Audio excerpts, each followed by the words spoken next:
इथं साला हो नाही था.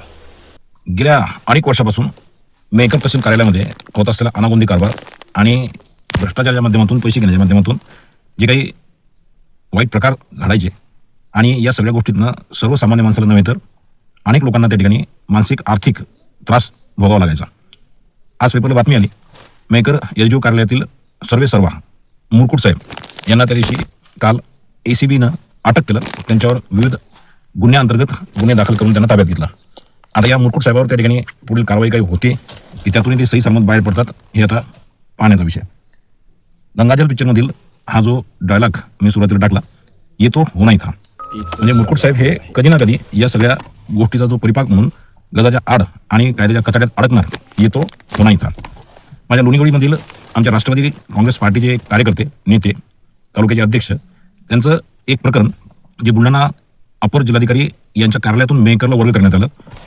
वर्ग करत असताना या प्रकरणावर त्या ठिकाणी स्टे देणं हे कुठल्याच कायद्यात कोणत्याच नियमामध्ये बसत नव्हतं आणि या सगळ्या गोष्टीवर स्टे मिळेल असं आम्हाला कधी वाटत नसताना माझ्या या मित्राचा बरोबर दुपारी 4:30 वाजता मला फोन आला की एजो कार्यालयातनं आपल्या या त्यांच्या त्या प्रकरणाला स्टे मिळाला. एका शेतामध्ये आमचा जेवणाचा कार्यक्रम असताना हा फोन आला. आम्ही जेवणाचा डब्बा जो आहे टिफिन तो बांधून तहसील गाठलं. बरोबर 5:15 5:30 वाजता तहसीलला पोहोचलो असता एसडीओ साहेबाची गाडी ही निघणार, म्हणजे जोगी साहेबाचा एक पाय गाडीमध्ये आणि एक पाय गाडीच्या खाली असताना मी स्वतः एसडीओ साहेबाची ती गाडी रोखून धरली, नव्हे तर त्यांच्या गाडीची चावी काढून घेतली आणि त्यांना पायऱ्यावरून त्या ठिकाणी जाब विचारला. असंख्य लोक तहसील कार्यालयाचा टाईम संपल्यामुळे त्या पायऱ्यावर उभे होते. त्यांना एकच प्रश्न विचारला की या प्रकरणामध्ये हे प्रकरण अजून तुमच्याकडे ॲडमिटच झालं नाही, याच्यावर स्टे देण्याचा तुम्हाला अधिकार आहे का? आता एसडीओ साहेबांना सरळ सरळ हा प्रकार जो आहे तो या संबंधित कैलाश मुरकुट यांच्यावर लोटून दिला आणि हा स्टे मी दिला नाही असं आम्हाला सांगितलं. तात्काळ त्या ठिकाणी एसडीओ साहेबाला मी सांगितलं की इथल्या इथं हा स्टे जर रेडी झाला नाही तर तुम्हाला आम्ही घरी जाऊ देत नाही, ही गाडी जी आहे ती इथून आटू देत नाही. साहेबांना ऑर्डर दिली मुरकुट साहेबाला की विनाकारण अशा गोष्टी करू नका आणि मला सांगितल्याशिवाय स्टे देऊ नका.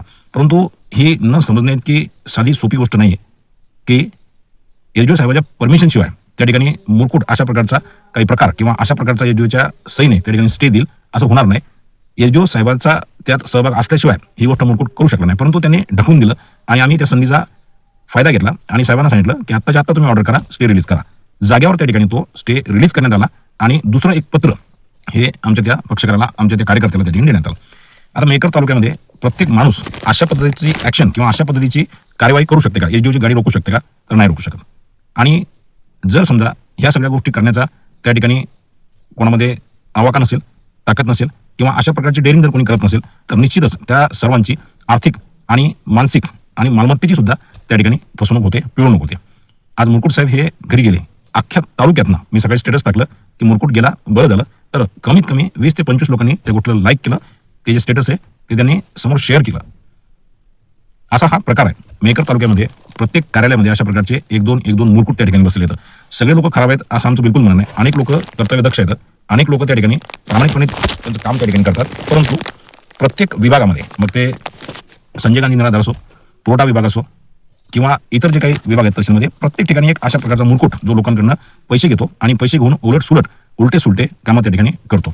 खऱ्या अर्थानं या सगळ्या गोष्टीवर जे काही लोकप्रतिनिधी येतात, अगदी केंद्रामध्ये प्रतिनिधित्व करणाऱ्यापासून तर गाव पातळीवर काम करणारे जे काही नेते आहेत, अशा लोकांचं या सगळ्या गोष्टीवर त्या ठिकाणी लक्ष पाहिजे. अनेक वर्षापासून आम्ही या मुरकुटसोबत त्या ठिकाणी संघर्ष करतोय. बऱ्याचशा ठिकाणी या मुरकुटसोबत आमचे वाद झाले आणि या वादामुळे काही कामं जे आहेत ते जाणीवपूर्वक आणि मुद्दाम होऊन आमचे त्या ठिकाणी अडवले गेले. परंतु शेवटी वाईट गोष्टीला जो आहे तो कुठं ना कुठं अंत असतो. तसा या मुरकुटचा त्या ठिकाणी अंत झाला. बऱ्याचशा कार्यालयामध्ये अशा प्रकारचे मुरकुट आहेत ते पकडले गेले पाहिजेत आणि सर्वसामान्य जनतेची होणारी पिळवणूक ही थांबली गेली पाहिजेत. याच्यावर लोकप्रतिनिधींनी लक्ष दिलं पाहिजे. बरेच वर्षापूर्वीपासून तहसील मेकरचं काम पूर्ण झालं. त्या ठिकाणी बऱ्याचशा जागा, बरेचसे हॉल जे आहेत ते खुले असून सुद्धा खरेदी विक्रीचं ऑफिस अजूनही जुन्या कामात आहे, जुन्या त्या वास्तूमध्ये आहे. वास्तविक पाहता हे खरेदी विक्री कार्यालय हे वेगळ्या कार्यालयात असल्यामुळे, वेगळ्या वास्तूमध्ये असल्यामुळे संपूर्ण मेकर तालुका आणि लोणार तालुक्यामधील सर्व लोकांची त्या ठिकाणी आर्थिक पिळवणूक होते. आणि हे कार्यालय त्या ठिकाणी ठेवण्याच्या पाठीमागे उद्देश हाच आहे की त्या ठिकाणी काही काळेबेळे जे काही कामं आहेत किंवा पैसे घेऊन करणारी कामं हे या तहसीलमध्ये केल्या जात नाहीत. म्हणूनच ते कार्यालय या जुन्या वास्तूमध्ये ठेवले जाते. माझी विनंती आहे केंद्रीय मंत्री प्रतापरावजी जाधव साहेब, त्याचबरोबर माजी आमदार रायमोकर साहेब आणि खरात साहेब यांनी हे जे खरेदी विक्रीचं कार्यालय, हे कार्यालय मुख्य तहसीलची जी वास्तू आहे त्या ठिकाणी आणण्यासाठी तात्काळ त्या ठिकाणी काहीतरी प्रयत्न करावे. त्याचबरोबर एक व्हिडिओ कृषी विभागाचा आला होता.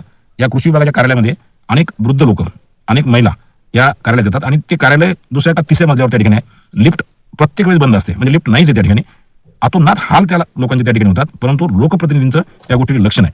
मोठमोठे पुलं बांधण्याचे, मोठमोठे रस्ते करण्याचे जे काही समजा हे लोक त्या ठिकाणी श्रेय घेतात आणि कोट्यवधी रुपयाची त्या ठिकाणी निधी आणण्याचा आव त्या ठिकाणी आणतात, परंतु हे बारीक चिरीक गोष्टी येतात. ज्याच्यामध्ये आपलं मेकरचं बस स्थानक सुद्धा इन्क्लूड आहे. मेकरच्या बस स्थानकाला गेल्या 7 वर्षापासून मुहूर्त सापडत नाहीये उद्घाटनाचा. एवढे वर्ष कशाला लागतात? 7 वर्ष एक वास्तू बांधण्यासाठी त्या ठिकाणी वेळ लागतो.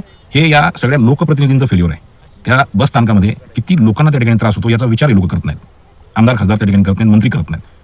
या कृषी विभागामध्ये सर्वसामान्य शेतकऱ्यांना काय त्रास होतो? कामं होणं तर दूर, 3-3, 4-4 मजले चढून जावं लागतं त्या ठिकाणी. ऑटोचे पैसे जातात, खरेदी विक्रीचा विषय इकडे आणि तुमच्या तहसीलचा विषय इकडे. दोन ठिकाणी कार्यालय असल्यामुळे लोकांना त्या ठिकाणी मानसिक त्रास सहन करावा लागतो. हे कार्यालय खरेदी विक्रीचं हे मुख्य खंडाळा या ठिकाणी असलेल्या वास्तूमध्ये यायला पाहिजेत. कृषी विभागानं सुद्धा त्याच ठिकाणी कार्यालय घेतलं पाहिजेत आणि मेकरचं बस स्थानक त्या ठिकाणी लवकरात लवकर चालू झालं पाहिजे. यासाठी या लोकप्रतिनिधी जे येतं, जे मोठमोठे पदक घेऊन त्या ठिकाणी बसलेत, त्यांनी लक्ष दिलं पाहिजे. पुनश्च एकदा मुरकुट सारखा जो काही भ्रष्ट अधिकारी आहे तो त्या ठिकाणी पकडला गेला, याबद्दल सर्व तालुक्याला त्या ठिकाणी आनंद आहे. मला व्यक्तिशः आनंद आहे.